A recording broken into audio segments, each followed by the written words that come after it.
வெண்முரசு. இந்திரநீலம் 43. பகுதி 8. குருதியும் காந்தளும் 1. வாசிப்பது சந்தீப். திருஷ்டத்யும்னன் புரவியை இழுத்து சற்றே முகம் திருப்பி தொலைவில் விடிகாலையின் ஒளியற்ற ஒளியில் எழுந்து தெரிந்த துவாரகையின் பெருவாயிலை நோக்கினான். அதன் குவைவளைவின் நடுவே மாபெரும் கருடக்கொடி தளிரலை போல படபடத்துக் கொண்டிருந்தது.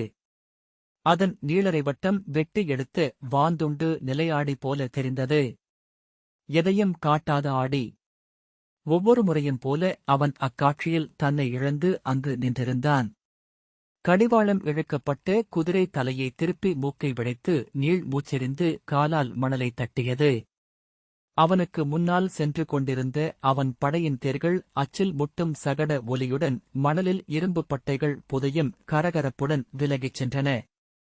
பின்னால் அவனைத் தொடர்ந்து வந்த புரவிகள் இழுபட்டு நின்று மூச்சொலிகளும் சிறு கனைப்பொலிகளுமாக தயங்கின. தொடர்ந்து வந்த வண்டிகளை ஓட்டிய சூதர்கள் கடிவாளங்களை இழுக்க புரவிகள் நின்று காலுதைத்து மூச்சுவிட்டன. சகடங்களை உரசும் தடைக்கட்டைகளின் ஒலிகள் ஒன்றிலிருந்து ஒன்றென பரவி நெடுந்தொலைவுக்கு சென்றன. அவனை அணுகி பேசாமல் நின்ற துணைப் படைத்தலைவரிடம் என்ன என்றான். அதன்பின் தான் நிற்பதைக் கண்டு அவர்கள் நிற்பதை உணர்ந்து செல்வோம் என்றபடி கடிவாளத்தை சுண்டினான். திரும்பி படையினருடன் இணைந்து கொண்டபோது அவன் அந்த நெடும்பயணம் முடிவுக்கு வருவதை எண்ணிக்கொண்டான். மிகத் தொலைவில் என எங்கோ இருந்தது மதுரா. அங்கிருந்து யமுனையில் கிளம்பி கங்கையின் வழியாக வந்து சர்மாவதிக்குள் வழி பிரிந்து உஜ்ஜயினியை அடைந்து பாலைக்குள் வண்டிகளும் புரவிகளுமாக நிறை வகுத்து மீண்டும் தொடர்ந்தனர். பகல் வெம்மையில் ஓய்வெடுத்து இரவின் தன்மையில் விண்மீன்கள் விரிந்த வான்கீழ் துவாரகையைப் பற்றிய பாடல்களை சூதர்கள் பாட வண்டிகளின் ஓசை இணைந்து கொள்ள பயணம் செய்தனர். கிளம்பும் போதிருந்த வெற்றிக்களிப்பை பயணக்களிப்பு முழுமையாகவே அழைக்க மெல்ல ஓசைகள் அடங்கி நிழல்கள் போல இருளுக்குள் ஒழுகத் தொடங்கினர். படைத்தலைவன் வெயிலுக்குள் நகர் நுழைந்துவிடலாம் இளவரசே என்றான். திருஷ்டத்யும்னன் நேராக இளைய யாதவரின் அவைக்கு செல்வோம் என்றான். படைத்தலைவன் ஆணை என்று தலையசைத்தான். இளவையில் முகில் முனைகளை தீண்டி சுடரச் செய்தபோது தொலைவில் துவாரகையின் பெரும் தோரணவாயில் தென்பட்டது. துள்ளி ஓடிய இளங்கால் ஒன்றிலிருந்து உதிர்ந்து மண்ணில் பாதி புதைந்த பொற்சிலம்பு போல. இலைவில்லைகளை வெட்டிக் கொண்டு செல்லும் கோடை காலத்து எறும்பு வரிசை என 4 வண்டி நிறைகள் அதற்குள் சென்று கொண்டிருந்தன. தோரணவாயில் ஒரு தலை என்றும் தோரணங்கள் அணிமலர் சூடிய நீள்சடைகள் என்றும் சூதர் பாடுவதை எண்ணிக்கொண்டான். அவ்வரிசைக்குள் சென்று இணைந்து கொண்ட அவன் படைகளை வணிகர்கள் திகைப்புடன் திரும்பி நோக்கினர். பாலைப்புழுதி அசைவில் ஆவியென எழுந்து பறக்க தேர்கள் சென்றன. வியர்த்த புரவிகளின் அடியில் புழுதியுடன் கலந்த துளிகள் குருதி போல கொழுத்து சிவந்து சொட்டி அசைவில் சிதறி பொழிபரவிய மண்ணில் விழுந்து செம்முத்துகள் போல சுருண்டு உருண்டன. விழிகளை மூடிக்கொண்டதும் ஓசைகளாலான ஒரு மணிச்சரடு என்று அப்பாதை தோன்றியது. ஒவ்வொரு ஓசையும் ஒரு மணி. ஒவ்வொன்றுக்கும் ஒரு நிறம். ஊடாகச் செல்லும் விழைவு என்பது துவாரகை. அவர்களை நோக்கும் வணிகர்களின் மெல்லிய வினாக்களை கேட்டான். வரவேற்புக் குரல்களும் வாழ்த்துக் கூச்சல்களும் இல்லாவிட்டால் வெற்றி கொண்டு வரும் படைக்கும் தோல்வியடைந்து ஓடிவரும் படைக்கும் வேறுபாடே இல்லை. சததன்வாவின் குருதி படிந்த தலைப்பாகையை எடுத்துச் சுருட்டி தன்னுடன் எடுத்துக்கொண்ட இளைய யாதவர் திரும்பி அவனிடம் மதுராவுக்கென்றால் இவன் தலையையே கொண்டு செல்வேன். துவாரகை வரை அது அழுகாதிருக்காது. தலைப்பாகை அங்கே நகர்வலம் வரட்டும் என்றார். ஆம், வஞ்சம் வேருடன் ஒருக்கப்பட வேண்டியதே என்றான் திருஷ்டத்யும்னன். காசியின் எல்லையிலிருந்து கிருஷ்ணவபசுக்கு திரும்புகையில் இளைய யாதவர் அவனை நோக்கி பாஞ்சாலரே, கிருதவர்மன் எங்கு சென்றிருக்கிறான் என்று அறிந்து கொள்ளும். அவனையும் துவாரகை கை கொண்டாக வேண்டும் என்றார். அக்ரூரரும் அவனும் இணைந்து சென்றிருக்க வாய்ப்பில்லை என்றான் திருஷ்டத்யும்னன். வஞ்சம் கொண்ட இருவர் இணைவதே இல்லை. இளைய யாதவர் அக்ரூரரிடம் சீமந்தகம் அளிக்கப்பட்டிருக்கிறதென்றால் அவர் காசிக்குத்தான் செல்வார். அவருடைய அன்னை காசியின் இளவரசி என்பதை அறிந்திருப்பீர். நெடுங்காலத்திற்கு முன் அவருடைய அன்னை காந்தினியை அவரது தந்தை சுவபல்கர் காசியின் புடவிக்கரைவனின் திருவிழாவின் ஊடு நுழைந்து கவர்ந்து கொண்டு வந்தது விருஷ்ணி குலத்தின் வெற்றி என கொண்டாடுவதுண்டு. காசி மன்னரின் மகள் என்பதால் யாதவ குலத்தின் முதன்மையையும் காந்தினி அன்னை பெற்றார். அவரது மைந்தனாகிய அக்ரூரர் விருஷ்டைகுல தலைமையடைந்ததும் அதனூடாகவே. காசியுடன் விருஷ்டை குலத்திற்கு தீரா பகை எழுந்ததும் அதன் வழியாகவே என்றார். ஆனால் இன்று விருஷ்டை குலத்திற்கு எதிரானவராக அக்ரூரர் மாறுவாரென்றால் சியமந்தக மணியுடன் அவர் சென்று சேருமிடம் காசியாகவே இருக்கும். அந்த மணியை காசி மன்னனுக்கு அளித்து பிழை பொறுக்கும்படி கூறினாரென்றால் தன் அத்தையின் குருதி வழிவந்த அவரை ஒருபோதும் காசி மன்னன் விட்டுவிட மாட்டான். காசிக்குள் புகுந்து அக்ரூரரை அடைவதென்பது எளிதல்ல. ஆனால் இன்று நாம் செய்ய வேண்டியது அதுதான். அதற்கான வழிகளை நான் தேர்கிறேன் என்றார் இளைய யாதவர். கிருதவர்மன் தன் எஞ்சிய படைகளுடன் மருதசை நோக்கி சென்றிருக்கலாம். கங்கை வழியாக வணிகப் படகுகளில் தப்பி வாரணவதம் வரை அவன் அகன்றிருக்கக்கூடும். அவனை கண்டடையுங்கள். சிறைப்படுத்தி துவாரகைக்கு கொண்டு வாருங்கள். எனது யாதவப் படைகளின் பாதி உங்களைத் தொடரும் என்றார். ஆணை என்றான் கிருஷ்ணத்யும்னன்.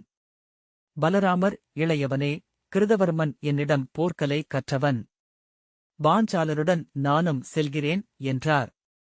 இளைய யாதவர், மூத்தவரே, நமது குலமணியாகிய சீமந்தகத்தை நாமிருவரும் சென்று வெல்வதே முறையாகும். மேலும் காசியிடம் நாம் போர் புரிய வேண்டியிருக்காது.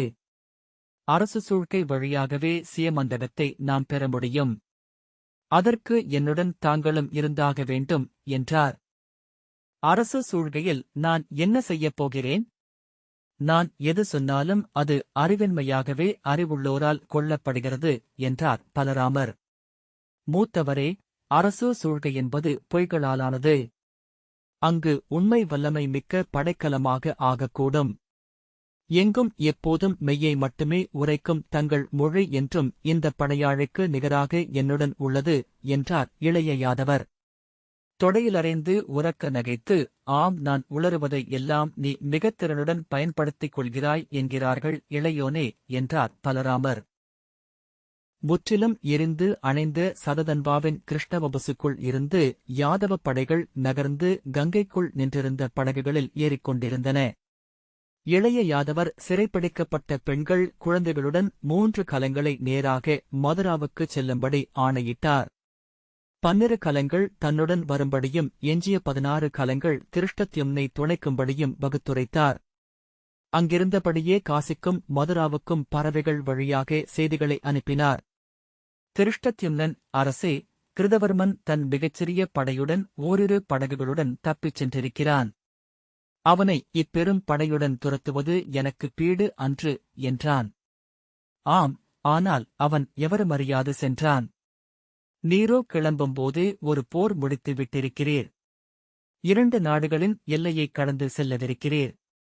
அந்நாடுகள் உம்மை எளிதில் வழிமறிக்காதிருக்க பெரும் படையொன்று பின் தொடர வேண்டியுள்ளது என்றார் இளைய யாதவர். திருஷ்டத்யும்னன் ஏதோ சொல்ல வாயெடுக்க, உமக்கு பெரிய ஒற்றர்குழாமம் தேவையாகும் என்றார். கிருஷ்ணவபுசிலிருந்து கிளம்பிய திருஷ்டத்யும்னன் வலசை பறவை கூட்டம் போன்று தன் படகுகளை அணிவகுக்கச் செய்து கங்கையில் பாய் விரித்துச் சென்றான். 60 ஒற்றர்களைத் தேர்ந்து கங்கையின் கரையோரத்து துறை முகப்புகளுக்கு அனுப்பி அங்கிருந்து ஒற்றுச் செய்திகளை பறவைகள் வழியாக தனக்கு அனுப்பச் செய்தான். கிருதவர்மன் எந்தப் படித்துறையிலும் கரையணையவில்லை என்ற செய்தியே ஒவ்வொரு நாளும் வந்து கொண்டிருந்தது.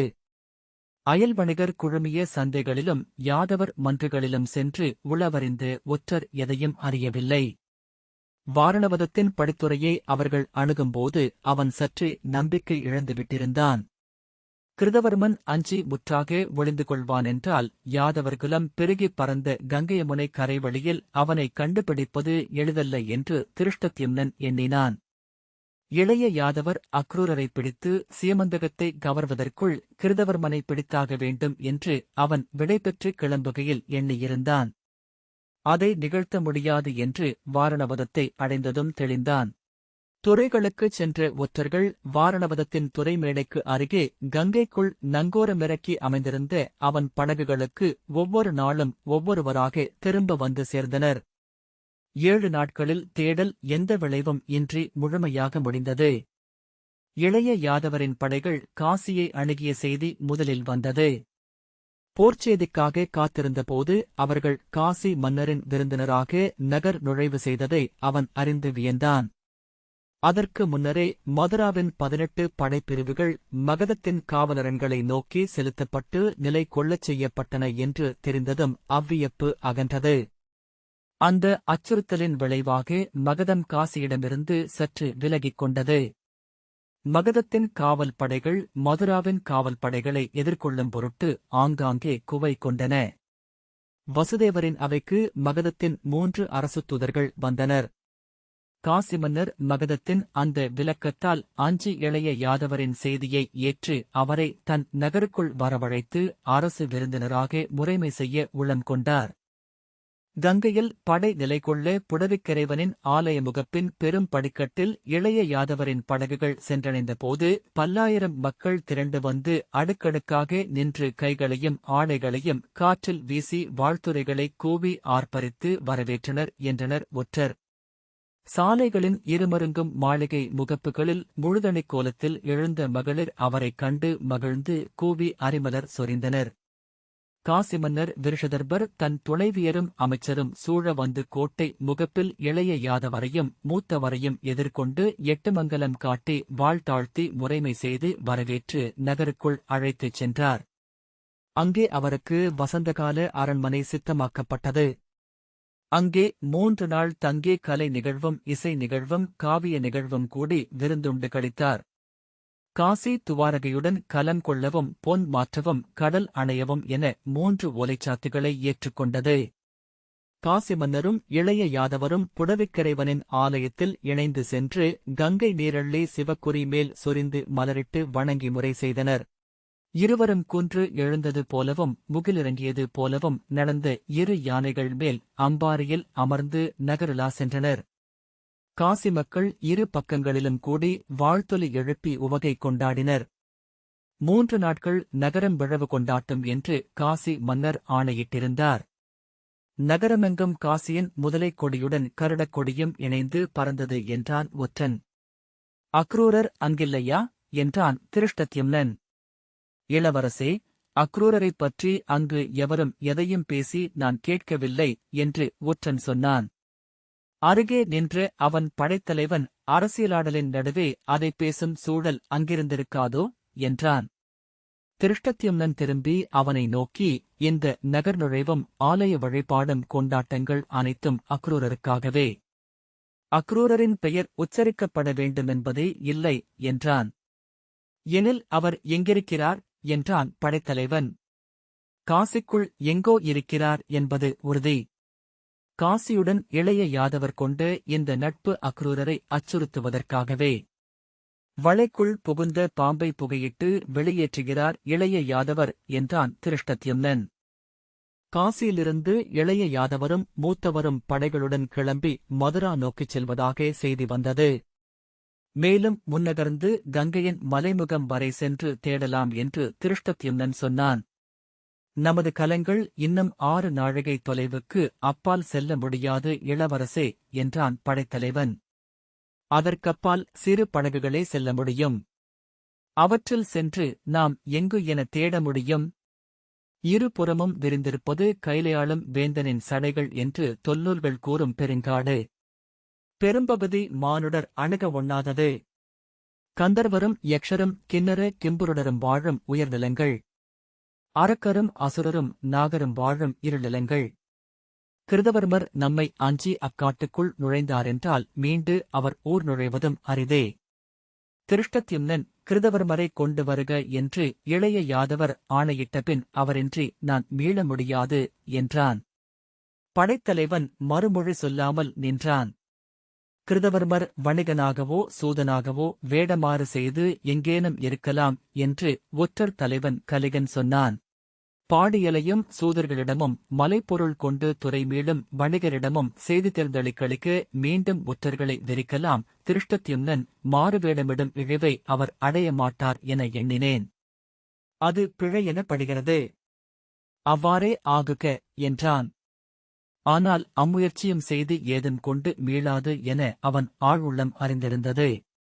கூடவே வியத்தகு முறையில் செய்தி ஒன்று வரப்போகிறதென்றும் அவன் அறிய முடியா அடையாளம் உணர்ந்திருந்தது. ஒவ்வொரு முறை புரவி ஒன்று கரையணையும் போதும் படகொன்று தன் கலத்தை நெருங்கும் போதும் அச்செய்திக்காக அவன் சித்தம் படபடத்து எழுந்தது. வானில் சிறகடித்து அலையும் ஒவ்வொரு பறவையும் அச்செய்தியை கொண்டு வருவது என்று எண்ணி உடல் சிலிர்ப்பு கொண்டது. 7வது நாள் அவர்கள் படகுக்கு மீனை விற்றுக் கொண்டிருந்த மகத நாட்டு வணிகன் பொன் கொள்ளும்போது, இளவரசே, நவமணி பொறிக்கப்பட்ட கங்கணம் ஒன்றுள்ளது. தாங்கள் விழைந்தால் பொன்னுக்கு அதை விற்க சித்தமாக உள்ளேன் என்றான். அக்கணமே திருஷ்டத்யும்னன் அறிந்துவிட்டான் அதுதான் அச்செய்தி என்று. கொள்கிறேன் என்றான். மகத வணிகன் தன் தோள்கிழியைத் திறந்து 9 மணிகள் பொறிக்கப்பட்ட கங்கணத்தை எடுத்து முன்னால் வைத்தான். என் படகொன்றை விற்று இதைக் கொண்டேன் இளவரசே. இதன் மதிப்பு மட்டுமே அன்று என் கண்ணுக்குத் தெரிந்தது. மிகக் குறைந்த விலையில் இதைப் பெற முடியுமென்று மட்டுமே என் எண்ணம் ஓடியது. பின்னர்தான் அறிந்தேன், இதை மன்னர்களிடமன்றி என்னால் விற்க முடியாது என்று. நான் இதை திருடவில்லை என மன்னர்களிடம் எப்படி தெளிவுறுத்துவதென்று எண்ணி அஞ்சிவிட்டேன். இன்று தங்களைக் கண்டதும் துணிவு கொண்டேன். அதை கையில் எடுத்து அந்தக குலத்து யாதவர்களுக்குரிய இளங்கதிர் முத்திரையை கையால் தொட்டு நோக்கியபடி திருஷ்டத்யும்னன், வணிகரே, இதன் மதிப்பை தாங்கள் அறிந்திருக்க மாட்டீர். தாங்கள் எண்ணுவதை விட 3 மடங்கு பொன் இதற்கென அளிக்கப்படும் என்றான். விரிந்த முகத்துடன் எழுந்த வணிகன், ஆம், நான் எண்ணினேன். இந்த மணிகள் பழுதற்றவை. இவற்றின் செவ்வி அறிவோர் சிலரே என்றான். இதை விற்றவரும் ஓர் இளவரசரே. அதை இம்மணியே கூறுகிறது என்றான் திருஷ்டத்யும்னன். நானும் அவ்வாறே எண்ணினேன் இளவரசே. அவர் யாதவகுலத்து இளமன்னராக இருக்க வேண்டும். கங்கையில் 2 சிறு படகுகளில் என்னெதிரே வந்தார். இங்கிருந்து அப்பால் உள்ள சிறு படகுத்துறையான கண்வகத்துக்கு அருகே அவரை பார்த்தேன். என்னிடம் விளக்கெரிக்கும் மீனை உள்ளதா என வினவினார் அதை ஓட்டிய வீரர். நான் மீனை விற்கக் கண்டு உணவு உள்ளதா என்று மறுபடியும் கேட்டார். உணவுக்கு விலையாக தர அவரிடம் பொன்னாணயங்கள் இருக்கவில்லை. சிறு கணையாழி ஒன்றை எடுத்துக்காட்டி இதைக் கொண்டு உணவளிப்பீரா என்றார். அதிலிருந்த சிறு வெண்முத்தை நோக்கியதுமே அது பழுதற்ற பாண்டியர் செல்வம் என தெளிந்தேன். ஆம், இவ்வரிய நகை மதிப்புடையது என்று சொல்லி உப்பும் ஊனும் தேனும் தினையும் கொடுத்து அதை பெற்றுக் கொண்டேன். அப்போது படகின் உள்ளறைக்குள் தோற்பிடத்தில் அமர்ந்திருந்த இளவரசர் எழுந்து வெளியே வந்து என்னிடம், நீர் ஊறும் இந்த 3 படகுகளில் ஒன்றை எனக்கு விற்கிறீரா? 3 மடங்கு பெறுமதியுள்ள கங்கணமொன்றை விலையாக அளிக்கிறேன் என்றார். என் விழிகளிலேயே ஆவலை அறிந்து கொண்டு தன் ஆடைக்குள்ளிருந்து இந்த கங்கணத்தை எடுத்துக் காட்டினார். இவை பழுதற்ற மணிகள் என்று அவை கூரையில் வீழ்த்திய ஒளியலைகளைக் கொண்டு அறிந்து கொண்டேன். என் படகுகள் மேலும் மதிப்புள்ளவை என்றேன். என்னிடம் மேலும் 2 கணையாழிகள் உள்ளன, பெற்றுக்கொள்ளும் என்றார். அவரிடமிருக்கும் முழுச் செல்வமும் அவ்வளவுதான் என்று உய்த்தறிந்து கொண்டபின் நான் மேலே பேசவில்லை.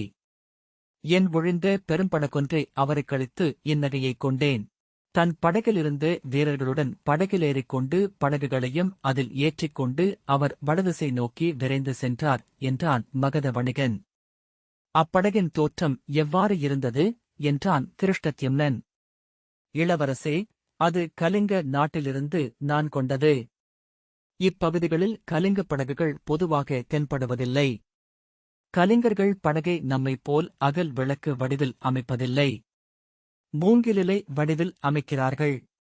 அவற்றின் முகப்பின் கூர்மையே விரைவை அளிக்கிறது என்றான். யாதவ படைத்தலைவன், அப்படியென்றால் அது அகலமற்ற நீண்ட படகு அல்லவா என்றான். ஆம் என்றான் மகத வணிகன். அதில் ஓரிரு பாய்களுக்கு மேல் கட்ட இடமிருக்காதே என்றான் படைத்தலைவன். இல்லை, அதன் பாய்மரம் மிக உயரமானது. பாய்களை படகுக்கு குறுக்காக காற்றுக்கு எதிர்த்திசையில் சற்று வளைத்து கட்டுவது வடகலிங்க முறை. தென்கலிங்கர்களின் படகுகளில் பாய்களை படகுக்கு இணையாகவே காற்று திசைக்கு ஒப்பாக கட்டுகிறார்கள். நேர் நின்று நோக்கினால் படகில் பாய்கள் இல்லை என்றே தோன்றும் என்றான் மகத வணிகன். அவை காற்றை எப்படி வாங்கும் என்று படைத்தலைவன் கேட்க, திருஷ்டத்யும்னன், காற்றுக்கு எதிராக புடைத்தால் மட்டுமே விசை என்றில்லை சுபலரே. பீதர் நாட்டுப் பாய்கள் பெரும்பாலும் காற்றுக்கு நேராக அமைபவை. சற்றே திரும்பி காற்றை திறம்பட திசை திருப்புவதனூடாக அவை திசை பெறுகின்றன. தடுப்பதனூடாக அல்ல என்றான். நன்று மகதரே. தங்கள் பொன் சிறக்கட்டும். தாங்கள் அளித்த இம்மணி என் நிதியறையை ஒளிபெறச் செய்யட்டும் என்றான். மகதன், தங்கள் நற்சொற்களால் என் இல்லம் தழைக்கட்டும். என் மூதாதையர் மகிழட்டும். ஆம், அவ்வாறே ஆகுக என்று சொல்லி விடைபெற்றான். 3 ஒற்றர்கள் அக்கணமே விரைவு படகில் கரையோரக் காடுகளில் இறங்கி புறவிகளில் கிளம்பிச் சென்றார்கள். 2வது நாளே அந்தப் படகு வாரணவதத்திலிருந்து வடக்கே சுதமவனம் என்னும் ஊருக்கு அருகே அங்குள்ள சிறிய படித்துறையில் இருப்பதை ஒற்றன் அனுப்பிய புறா செய்தி சொன்னது. எழுக படை என்று திருஷ்டத்யும்னன் ஆணையிட்டான். அவனது படகுகள் பாய்விரித்து வல்லூறுகள் போல கூர்முகம் தாழ்த்தி சிறகு விரித்து நதியலைகள் மேலெழுந்து சென்றன. சுதமவனத்தின் தொலைவிலேயே கலிங்கப் படகை அவர்கள் கண்டுவிட்டனர். அவர்கள் வருவதைக் கண்டதும் சுதமவனத்திலிருந்து கிருதவர்மன் புறவிகளில் தப்பி காட்டுக்குள் சென்றுவிடக்கூடாது என்று திருஷ்டத்யும்னன் எண்ணினான். தன் படகுகளில் 5 கரையணையச் செய்து அவற்றிலிருந்து புறவிகளை இறக்கி படை வீரர்களை காடு வழியாக அனுப்பி சுதமவனத்திலிருந்து காட்டுக்குள் சென்ற 3 ஓடுபாதைகளையும் முன்னரே மறித்தான். அதன் பிறகுதான் அவன் படைகள் சுதமவனத்தின் படித்துறையை அடைந்தன. யாதவர்கள் படகின் நடைபாலத்தின் வழியாக போர்க்கூச்சலுடன் இறங்கி சுதமவனத்தின் சிறிய படகுப் பாதையின் மரத்தரை அதிர ஓடி எதிர்வந்த ஊர்காவலர் சிலரை வெட்டி வீழ்த்தியபடி அவ்வூரின் தெருக்களில் நிறைந்தனர். ஊர்த்தலைவனின் மாளிகைக்குப் பின்னால் இருந்த சிறிய இல்லத்தில் தங்கியிருந்த கிருதவர்மன் தன்னுடைய அணுக்க வீரர் 12 கிளம்பி புறவிகளிலேறி மறுபக்கம் காட்டுக்குள் நுழைந்தான். அங்கு முன்னரே அணிவகுத்திருந்த யாதவ புறவிப்படை அவர்களை எதிர்கொண்டது. அவர்களுடன் அவன் போர் புரிந்து கொண்டிருக்கையிலேயே திருஷ்டத்யும்னன் தன்னுடைய புறவியில் அவனுக்கு பின்பக்கம் வந்தான். தன்னை எதிர்கொண்ட மதுராவின் யாதவர்களில் 6 வெட்டி வீழ்த்தி வழியமைத்து காட்டுக்குள் புகுந்த கிருதவர்மன் குளம்படி கேட்டு திரும்பி புறவியில் தொடர்ந்து வரும் திருஷ்டத்யும்னனையும் அவனது வீரர்களையும் கண்டான். அவனுடைய வீரர்களில் 2 எஞ்சியிருந்தனர். பின்தொடர்க என்று அவர்களுக்கு ஆணையிட்டபடி அவன் காட்டுப் பாதையில் முழு விரைவில் தன் புறவியில் சென்றான். திருஷ்டத்யும்னன் குதிமுள்ளால் புறவியைத் தூண்டி தரையில் சிதறிக் கிடந்து துடித்து குதிரைகளையும் வீரர்களையும் தாவிக் கடந்து அவனைத் தொடர்ந்து சென்றான். வெட்டுண்ட வீரர்களின் உடல்களை அலறித் துடிக்க மிதித்து கூழாக்கி துவைத்தபடி அவனது சிறிய புறவிப்படை கிருதவர்மனை தொடர்ந்தது. காட்டுக்குள் 7 நாழிகை தொலைவு அவன் கிருதவர்மனை துரத்திச் சென்றான். அந்தப் பாதை கிருதவர்மனுக்கும் புதிதாக இருந்தது என்றாலும் வாயால் மூச்சு விட்டபடி தலைப்பாகை அவிழ்ந்து நீண்டு முள்ளில் சிக்கி அலைப்பாய குழல் பறக்க முழுவிரைவில் தன் புறவியை செலுத்தி பாய்ந்து சென்றான். குறுக்கே மரித்த மூங்கில்கள் அவன் உடல் பட்டு வளைந்து நிமிர்ந்து வீசியறைந்து திருஷ்டத்யும்னனின் வீரர்கள் 2 அலறித் தெரித்து விழ அவர்கள் மேல் பின்னால் வந்த வீரர்களின் குதிரைகள் மிதித்துச் சென்றன. யாதவ புறவிகளில் 1 கொடிவேரில் கால் தடுக்கி கனைத்தபடி துள்ளி விழுந்து புரண்டு குளம்புகள் வானை உதைக்க அலறி எழ முயல தொடர்ந்து வந்த புறவிகள் அதில் கால் தடுக்கி அதன் மேலேயே மேலும் மேலுமென விழுந்தன. திரும்பி நோக்கிய திருஷ்டத்யும்னன் தனது படைகளில் பெரும்பாலானவர்கள் புறவிகளின் விரைவை நிறுத்த முடியாமல் வந்து விழுந்த புறவிகளில் முட்டித் தெரிப்பதைக் கண்டான். அவனுக்கு முன்னால் சென்ற கிருதவர்மனின் படைவீரனொருவன் கிருதவர்மன் குனிந்து சென்ற மூங்கில்கழையின் அரைப்பட்டு தெரித்துவிழ புறவி வளைந்து விரைவழிந்து நின்றது. திருஷ்டத்யும்னனின் புறவி அதை அணுகியபோது அவன் காலைத் தூக்கி அப்புறவியை உதைத்து விலக்கிவிட்டு அதே விரைவில் குனிந்து எதிரே வந்த மூங்கில் கழையைத் தவிர்த்து முன்னால் சென்ற கிருதவர்மனை தொடர்ந்தான். அவனும் மூச்சிறைத்தபடி உடலெங்கும் அனல் எழ வியர்த்து உருகிக் கொண்டிருந்தான். உடலெங்கும் முட்கள் வீறி குருதிகசிய புலிக்கோடிட்டிருந்தன. ஒளி பொழிந்து கிடந்த புல்வெளிச்சரி ஒன்றை அடைந்த கிருதவர்மன் மூச்சிறைக்க திரும்பி நோக்கினான். ஆடையும் குழலும் பறக்க முகிலில் விரையும் கந்தர்வன் போல சென்றபடியே அவன், என்னை உயிருடன் பிடிக்க இயலாது பாஞ்சாலரே என்றபடி சரிவில் விரைந்தான். திருஷ்டத்யும்னன் தன் புறவியை மேலும் மேலுமென குதிமுள்ளால் குத்தி விரைவு கொள்ளச் செய்தான். அது வெறி கொண்டு கனைத்து எழுந்த புற்களையும் சிற்றோடையின் சதுப்புக் கலங்களையும் மிதித்துத் துவைத்தபடி கிருதவர்மனை தொடர்ந்தது. புல்வெளிச்சரிவில் இருபுறவிகளும் சென்ற தடம் செந்நிறக் கோடு போல நீண்டது. திருஷ்டத்யும்னன் விரைந்தபடியே தன் வில்லை எடுத்து அம்பு தொடுத்து கிருதவர்மனின் புரவி மேல் எய்தான். விலாவில் பட்ட அம்புடன் அது நிலையெழுந்து துள்ளி சரிவில் சரிந்து விழுந்தது.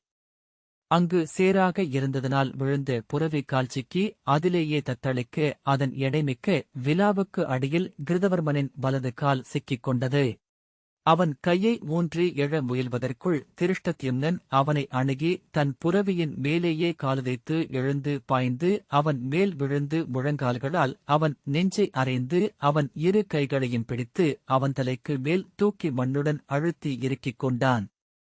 பாஞ்சாலரே, என்னை உயிர் துறக்க விடுங்கள், என்மேல் கருணை காட்டுங்கள் என்று கிருதவர்மன் கண்களில் நீர் எழ அடைத்த குரலில் சொன்னான். தன் முழு எடையும் கிருதவர்மன் உடம்பு மேல் அழுந்த திருஷ்டத்யும்னன் அவனை கட்டுவதற்காக தன் கச்சையை அவிழ்த்தான். கிருதவர்மன் பற்களை கடித்தபடி கண்களை சுருக்கி பாம்பெனச் சீரும் குரலில், பாஞ்சாலரே, நானும் ஒரு வீரன் என கருத்தில் கொள்ளுங்கள். இக்கணமே உங்கள் வாளை உருவி என் கழுத்தை அறுத்து குருதியுடன் திரும்பிச் செல்லுங்கள். யாதவ அவையில் நீங்கள் விரும்பும் அனைத்து சிறப்புகளையும் பெறுவீர்கள். என்னை இழிவுபடுத்தாதீர்கள் என்றான். நீ வஞ்சகன், உன் இறைவனுக்கு இரண்டகம் செய்தவன் என்றான் திருஷ்டத்யும்னன். இல்லை பாஞ்சாலரே, நான் இரண்டகம் செய்யவில்லை என்றான் கிருதவர்மன். ஏனென்றால் நான் கொண்ட பற்று துவாரகை மேல் அல்ல, இளைய யாதவர் மீதும் அல்ல, எனக்கு என் யாதவ கொடியே ஒரு பொருட்டல்ல. பாஞ்சாலரே, நான் அத்திருமகளுக்கு மட்டுமே முடிதாழ்த்தியவன். அவளை என் அகத்தே விழைந்தேன். அவளன்றி இப்புவியிலும் அவ்வெண்ணிலும் ஏதுமில்லை என இருந்தேன். அவள் காலடி அங்குள்ளது என்பதனாலேயே துவாரகையில் வாழ்ந்தேன். இங்கு நான் வந்தது அவளுக்காகவே. அந்த மணியை நான் கண்டேன். அது அவளே என அக்கணம் சித்தம் மயங்கினேன். அதுவன்றி பிறிததையும் எண்ணவியலாதவன் ஆனேன் என்றான் கிருதவர்மன். திருஷ்டத்யும்னன் அவனை திகைப்புடன் நோக்கினான். கிருதவர்மனின் இடது கால் எலும்பு முறிந்திருந்தது. அதை இழுத்து வைத்தபடி வலியால் முகம் சுளித்து பல்லை கடித்து என்ன நிகழ்ந்ததென்று நானறியேன் பாஞ்சாலரே. என்னை ஆக்கிய தெய்வங்களையும் என் குடிமூதாதையரையும் என் உளம் அமர்ந்த திருமகளையும் சான்றாக்கி சொல்வேன். இங்கு வருகையிலும் கிருஷ்ணவபுசின் துறையில் இறங்குகையிலும் சததன்பாவை நேரில் காணும் கணம் வரைக்கும் நான் அவன் தலை கொய்து மீள்வதைக் குறித்து மட்டுமே எண்ணினேன். என் எதிர்வந்த அவன் நெஞ்சில் திறந்திருந்த அவ்விழியைக் கண்டேன். இந்திர நீலம், நஞ்சின் நிறம், ஒளி என்றான இருளின் நிறம். பாஞ்சாலரே, அதன் பின் அந்த மணியை எனக்கெனக் கொள்வதன்றி வேறெதைப் பற்றியும் நான் எண்ணவில்லை என்றான். விம்மலென உடைந்த குரலில் கிருதவர்மன், இன்று அறிகிறேன் நான் விழுந்த ஆழமென்ன என்று. இளைய யாதவர் முன் சென்று நிற்பதில் எனக்கு நாணமில்லை. பொன் விழைவதும் பெண் விழைவதும் மண் விழைவதும் மணி விழைவதும் வீரர்க்கு உரியதுதான். ஆனால் வஞ்சகனாகவும் இழிமகனாகவும் என் நெஞ்சுரைந்த திருமகள் முன் சென்று நிற்பதென்பது இறப்பினும் கொடிதெனக்கு. அந்நிலைக்கு என்னை இட்டுச் செல்ல வேண்டாம். தங்கள் கால்களில் என் தலையை வைக்கிறேன். கொய்து செல்லுங்கள். அப்பெருங்கருணையை எனக்கு அழியுங்கள் என்றான். திருஷ்டத்யும்னன் அவனைப் பற்றி தூக்கி நிறுத்தினான். புரவி ஒடிந்து ஒரு காலை ஊன்றி கனைத்தபடி எழுந்து விலகியது. வலியால் காலை நிலத்தில் தட்டியபடி உடலை சிலிர்த்துக் கொண்டது. திருஷ்டத்யும்னன் கிருதவர்மனின் கையை பிடித்து முறுக்கி பின்னால் இழுத்து வலக்காலால் காலை தட்டி குப்புற விழவைத்து இன்னொரு கையைப் பற்றி முறுக்கிச் சேர்த்து தன் இடைக்கச்சினால் இறுக்கிக் கட்டினான். பாஞ்சாலரே, உம்மை வீரனென்று எண்ணினேன். உமது குடிப்பிறப்பை நம்பினேன் என்றான் கிருதவர்மன். வீரம் ஒருபோதும் வஞ்சகத்தைப் பொறுத்துக் கொள்ளாது மூடா என்றான் திருஷ்டத்யும்னன். தோரணவாயில் அணுகி வந்தது. படைத்தலைவன் அருகே வந்து நின்றான். தன் ஆணையை அவன் எதிர் நோக்குகிறான் என்று புரிந்து கொண்ட திருஷ்டத்யும்னன், கிருதவர்மனை மூடுவண்டியில் இருந்து இறக்குங்கள். தேர்மேல் கட்டுண்டு அமர்ந்து அவன் நகர்வலம் செல்லட்டும் என்றான். இந்த வாசிப்பை கேட்டதற்கு நன்றி.